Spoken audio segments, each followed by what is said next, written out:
এখানে এফ হচ্ছে একটি গ্রেটেস্ট ইন্টিজার ফাংশন, মানে বৃহত্তম পূর্ণ সংখ্যার অপেক্ষক, আর জি হচ্ছে আমাদের মডুলাস ফাংশন। তাহলে এখান থেকে বের করতে হবে আমাদের জি কম্পোজ এফ অফ -5/4 এর মান। তাহলে প্রথমে আমরা এটাকে বলতে পারি কি, জি অফ এফ অফ -5/4। আমরা প্রথমে এফ অফ -5/4 এর মান বের করছি। তাহলে এফ অফ -5/4 মানে আমাদের হচ্ছে বক্স অফ -5/4। তাহলে -5/4 কে আমরা বলতে পারি 1.25।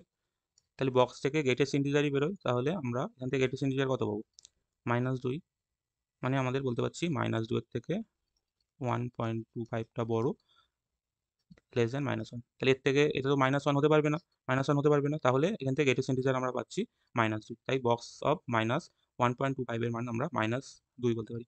তাহলে এখানে এর মানটা পেয়েছিলাম আমরা -2। আর জি অফ -2, মানে আমরা যদি জি অফ -2 বের করি তাহলে বলতে যাচ্ছে জি ছিল আমাদের মডুলাস ফাংশন, মানে মড অফ 2 -2। মড অফ -2 এর মান হয় আমরা জানি, মড থেকে পজিটিভ বের হবে 2 হবে, তাহলে এর মান 2 হচ্ছে। তাহলে ফাংশনটার মান কত হচ্ছে 2, মানে অপশন বি হবে।